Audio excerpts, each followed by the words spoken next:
be honest, these rodents, right? These rats just have a tendency to get these weird ass cancers.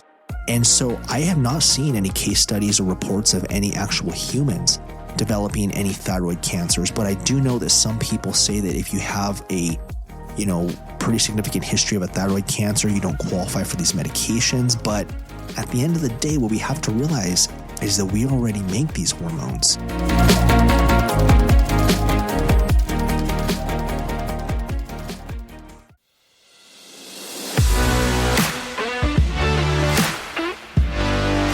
What's up, guys? Welcome to the Hormones Happen podcast. This is a podcast for men and women like you who know the care we receive is dictated by greedy pharmaceutical and unethical insurance companies that want to keep us sick and dependent on the system. Screw that. I'm here to educate you on the amazing benefits of hormone replacement therapy while dispelling the bullshit lies created by the fake news in the media. I'm your host, Jeremiah, and I'm a nurse practitioner who owns and operates an HRT clinic. I've seen firsthand the neglect and lies told to men and women like yourself to prevent them from taking control of their health. Together, we can create a better future for people like us. Join me in the fight for your hormones.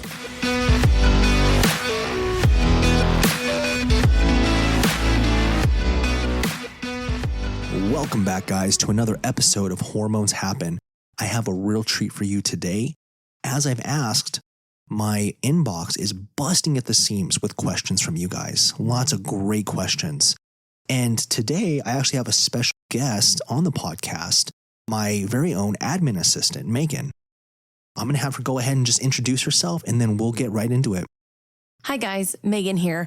You've probably spoken with me on the phone if you've called. A few times I will reach out and text back if you've texted, sometimes email as well.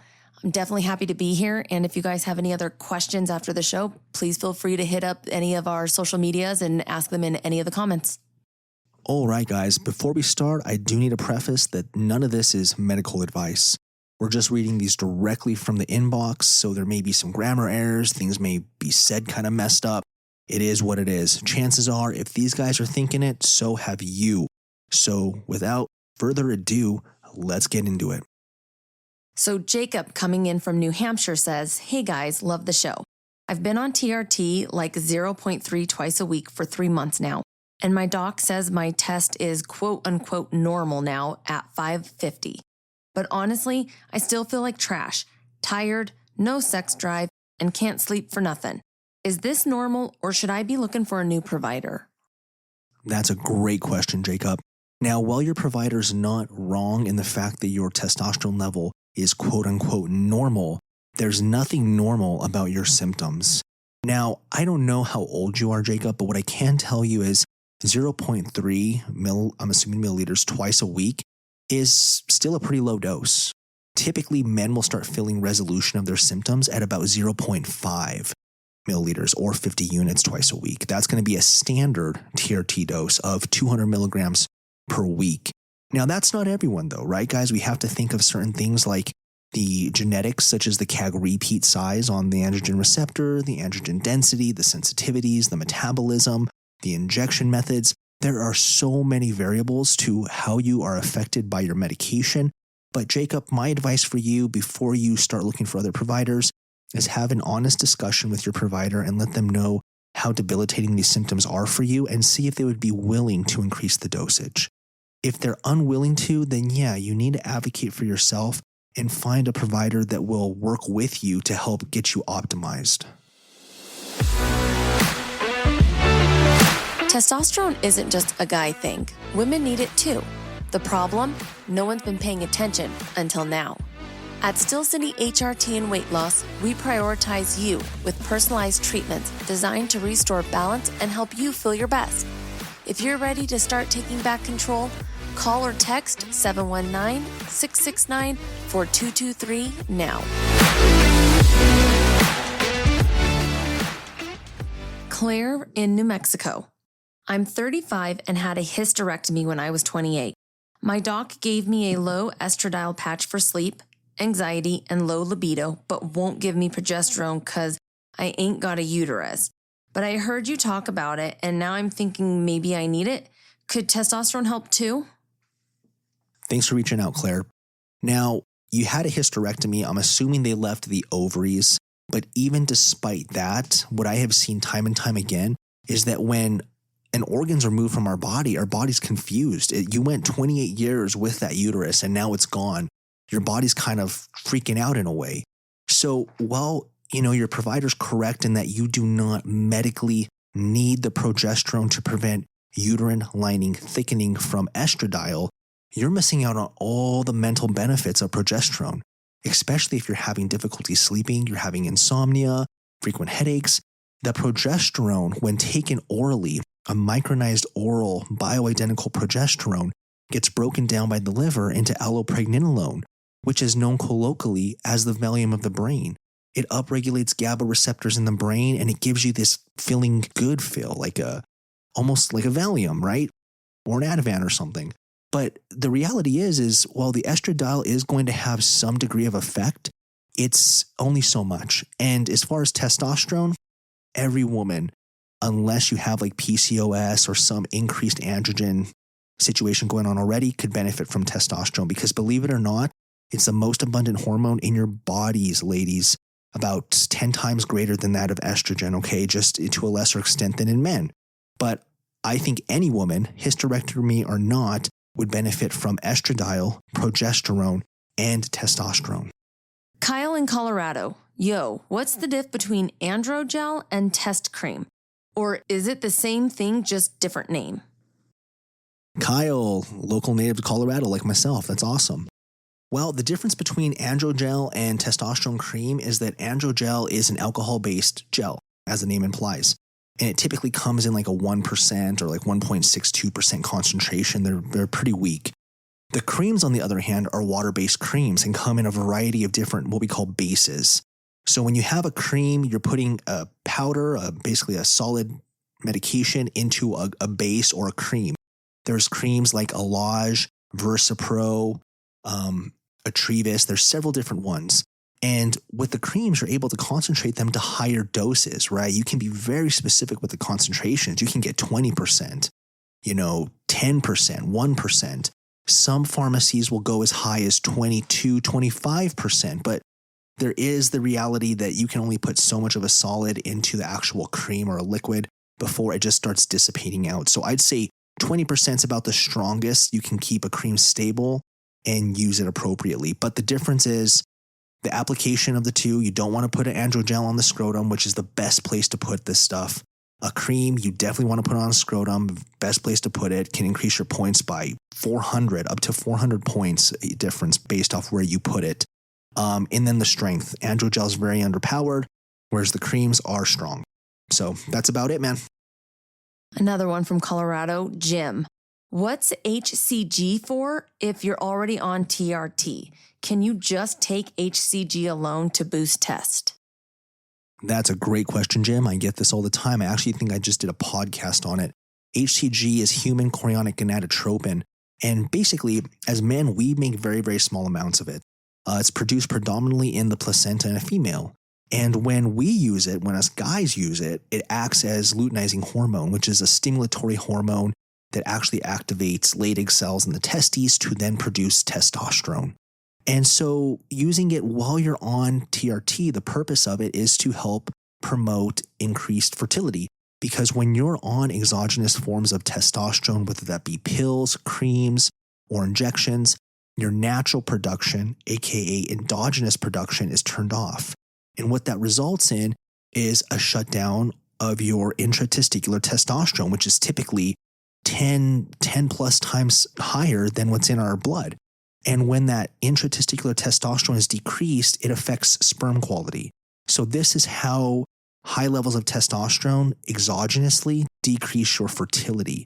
Now, HCG, remember, is stimulating those Leydig cells to make natural, quote unquote, natural production of your testosterone. So it's increasing your intratesticular testosterone, improving sperm quality, improving fertility. But, okay, this is something that I always thought. I always used it for fertility, but there's so much research and anecdotal evidence that HCG helps with just general wellness. I have guys who come to me who just want to be on it with their TRT because they feel so much better.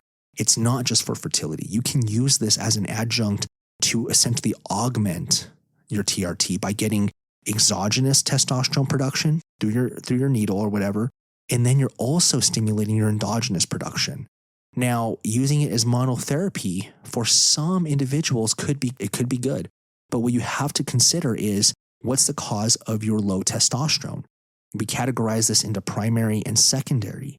Primary hypogonadism means that the issue is with the testes, and secondary means the issue's at either the level of the brain, the hypothalamus, or the anterior pituitary gland. If the issue is at the level of the testes, you can throw as much LH at it as you want. They're just not going to respond.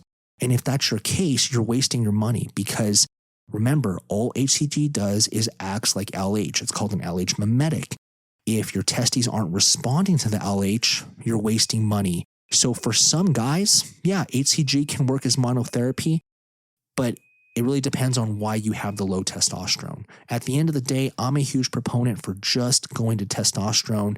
Just don't waste your money on overly expensive, stepwise fashions to get there. TRT is typically the solution. Enjoying the podcast? There's plenty more where that came from. Head over to stillcity-trt.com for expert insights, tips, and everything you need to know about HRT and TRT. Now let's dive back in. Frankie G in Arizona. Y'all always say you're not a number, but then why we gotta get labs before even starting TRT? Feels kind of contradicting, LOL. Frankie G, I love the name. You're right, man. You're not a number. You're a person. You're a human. You're Frankie G at the end of the day. And what I mean by this when I say this is that there is no number that is going to tell us that you're okay. If you come into my clinic and let's get your testosterone, and let's say your testosterone's 600, but you're not sleeping, your libido's gone, you're tired during the day, does me telling you your testosterone is normal make you feel better? Does it take your symptoms away? No, not at all. But why do we get labs, right? That's a great question. Well, we get a lot more than just testosterone, right? We're checking your liver, your kidneys. We're checking your complete blood cell profile, right? White blood cells, red blood cells, platelets. I check your thyroid. I check your PSA to check for prostate cancer. I check a lot of things, the stimulatory hormones. It gives me a global picture of why. Why is your testosterone low? Why do you feel the way you do? But most importantly, we use it for trending purposes. Because in 6 weeks, when we recheck when you've been on testosterone, it lets me know how responsive are your androgen receptors to therapy. Because it varies wildly. Some guys will have very minimal increases, which tells me chances are genetically they're going to require higher doses to alleviate their symptoms. Where some guys just look at the vial and their testosterone levels spike. They're blessed, but everyone's different, and the labs give me a way to trend and identify how you respond to it. But more importantly, because I'll be honest with you, Frankie G, I don't care about your testosterone level. I care about your symptoms, but I really care about your other health markers, liver, kidneys, your prostate. Those are the things I really care about, and those are the things I really put a lot of attention into. Your testosterone level, I don't know where it's going to be when you feel good. Some guys feel great at 600. Some guys don't feel great till they're above 1500. We're all different, but that's a great question, Frankie G. I hope that cleared it up. Bobby from Texas. What's good, fellas? Been thinking about adding semaglutide while I'm on TRT. Is that safe? I heard it helps cut fat, but I don't want to mess up my hormones. All right, Bobby G. Just kidding, Bobby. Semaglutide, believe it or not, man, is a hormone. It's what we call a GLP-1. It's a hormone that's made in the intestines, but it's also made in the brain. But this is such a common question. I get this all the time, man. It's not going to affect your testosterone. It's not going to affect your hormones. Now, I know I've talked ad nauseum about how these endocrine disruptors, like the BPAs in plastic, preservatives in the food, the fluorides in the water, negatively affect our hormones. And I really hone in on testosterone, progesterone, estrogen, all that stuff. But let's be real, man. All these other hormones too, like our GLP-1s, get affected too, right? And there's actually a hypothesis that people are being born with GLP-1 deficiencies. Like, could you imagine that, being born with a known outcome of, insulin resistance, metabolic disease? It's unfair, but, the reality is a lot of people are on semaglutide or tirzepatide with their TRT. I'm on tirzepatide. I've been on semaglutide. I feel great. I feel like they do have somewhat of a good synergistic effect, because what will happen with some people is if you don't make lifestyle modifications while you're on medications like semaglutide or tirzepatide, and you just go days without eating, you're going to lose muscle mass. Okay. So testosterone helps to preserve muscle mass. And at the end of the day, when you're on these weight loss medications, which are amazing, you need to work out. Weight-bearing activity is so important. Protein consumption and hydration are so important. If you're not doing those, don't take these medications, because you're going to hurt yourself. But for you specifically, Bobby, the TRT plus the semaglutide is probably a great combination, especially if you're looking at just trying to cut some weight while you're building some muscle. Kendra from Florida. Hey, so I'm on HRT for menopause and just started tirzepatide for weight. Do they mess with each other? I've been feeling weird since I added the shots. Kendra, thanks for reaching out. Sorry that you're not feeling so good. Now, just like I had just told Bobby, semaglutide and tirzepatide are very similar. Semaglutide is a GLP-1, whereas tirzepatide is a GLP-1 with another hormone called a GIP. Tirzepatide has been shown in head-to-head studies to result in more significant weight loss, but specifically fat loss, because the GIP component targets brown adipose tissue, which is just fat cells. Now, there's a lot of information that I would really need to know before I make any kind of recommendations, because I don't believe you had told me doses of any of the medications, specifically what you're on in regards to HRT, but also what symptoms. How are you feeling weird? The reality is these medications work very synergistically together, and chances are it's not that you're having any kind of interactions between the HRT and the tirzepatide, but you may need a dose adjustment of any 4 of those medications, assuming you're on estradiol, testosterone, and progesterone, in addition to tirzepatide. Oftentimes, progesterone is has the most profound effects on how immediate it works. Some women have a really difficult time tolerating higher doses of progesterone, so we need to decrease it. Otherwise, they feel kind of drunk, or they feel, just too sedated. And if that's what you're feeling, chances are the progesterone may need to be adjusted versus, the tirzepatide being an issue.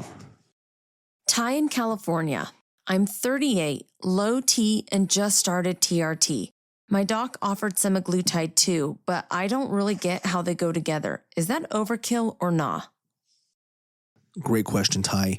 I do see this often, that when you go to a clinic, they'll try to get you on multiple medications at the same time and call it something of like a bundle or a package. And, when the reality is, sure, you would probably be just fine on, semaglutide for insulin resistance, metabolic health, unless you're really wanting to, kind of curb food cravings. I think it's a waste of money. I think try the TRT first, see how you feel, because oftentimes the TRT does a great job at curbing the appetite, giving you the motivation. So I rarely recommend getting on multiple of these medications at the same time. I'm a huge believer in start with one thing, see how it works for you. If it's not giving you the desired result, like let's say you get on TRT, but you're going to the gym, you're doing all the right things, you're eating healthier, but you're still having those cravings and too many cheat meals. Yeah, sure, semaglutide would be a very powerful tool for you. But some guys take the TRT and it changes their whole life, just the TRT. So, before you overcomplicate things and just put too many medications in the pot, I say start with one, optimize it, then move on to the next one, optimize it. So while it wouldn't hurt you, I do think it's probably just a way of them trying to pad the bill. I don't think right off the bat anyone needs that combination. You can do it, but it's probably going to be pretty expensive and unnecessary.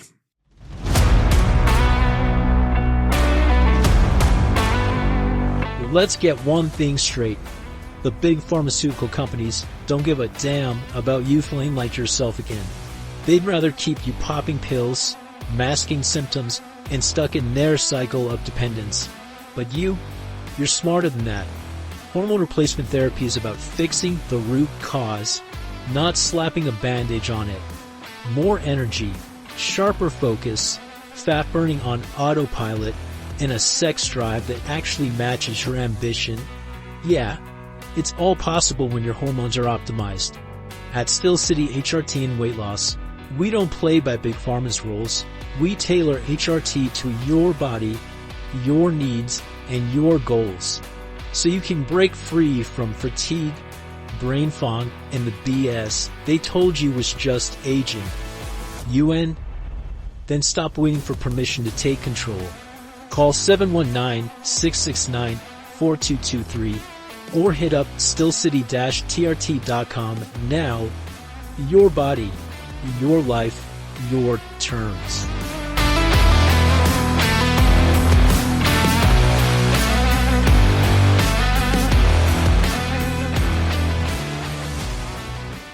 Annie from New York.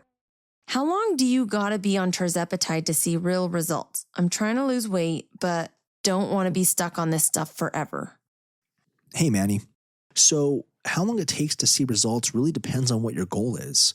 If your goal is to eliminate, some food hunger, to lose, 5-10 pounds, or, if you're getting ready to go to a wedding or a vacation or something, it really just depends, right? I mean, theoretically, we don't really have any specifically long-term data on how long you can be on these medications, right?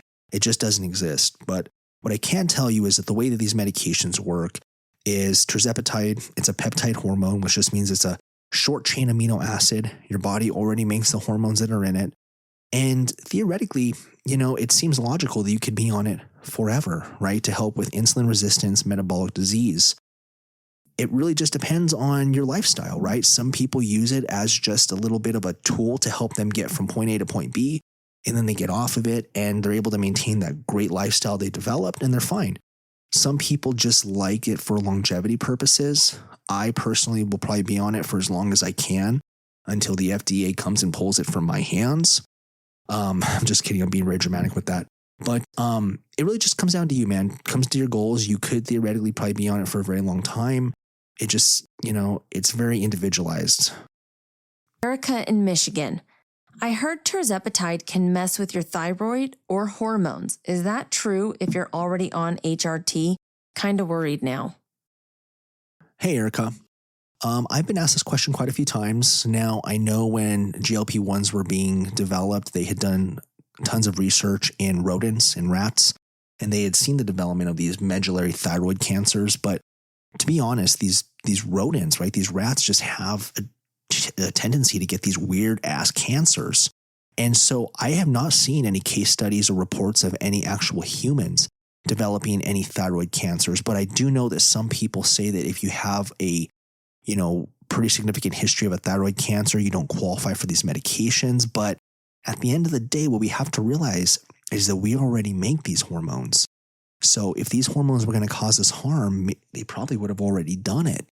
So as far as tirzepatide affecting your thyroid hormones, the only thing I can see, because I haven't done extensive research into the correlation of the two, there's probably more than what I'm aware of, but I would only see positive benefit because as you decrease your insulin resistance, you lose all these extra adipose tissue, this fat tissue, your body's going to start signaling and sensing hormones much more efficiently. I only see that as a positive for your thyroid being more potent. Now, as far as the HRT can affect your thyroid as well. I've talked about this before. Testosterone can actually increase the conversion of T4 to T3, which is one of the active version of your thyroid hormone. It also sensitizes thyroid receptors, making them more sensitive to thyroid stimulation. On the other end of the spectrum, estradiol, when taken orally, actually increases what's called thyroxine-binding globulin. So it's a protein that binds to your thyroid hormone and essentially makes it inactive. And so some women who are taking, oral estradiol need adjustments, increases in their thyroid hormones if they have hypothyroidism. Oftentimes with TRT, I see an improvement in thyroid function. So if you have a low level hypothyroidism, the testosterone can, to to a degree, correct it.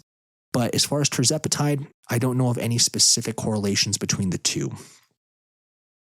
All right, guys, we are running out of time. I respect your time, and I try to keep these podcasts to less than 20 minutes.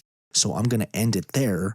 But if you have questions just like these or your own questions, send them to hormoneshappen@stillcity-trt.com, and I will eventually get to them. Before we leave, I just want to have Megan say a couple words. Thanks, guys, for having me on. It's been a real pleasure, and I hope I get invited back soon. I want to thank everyone for listening to today's episode of the Hormones Happen podcast and hope that you were able to find some value in the information that was provided today. If you have any questions that you would like to have discussed on the podcast, please send them to the email listed below or message us on the Still City HRT and Weight Loss Facebook page. Remember, you are not alone in the war on hormones. Stay optimized.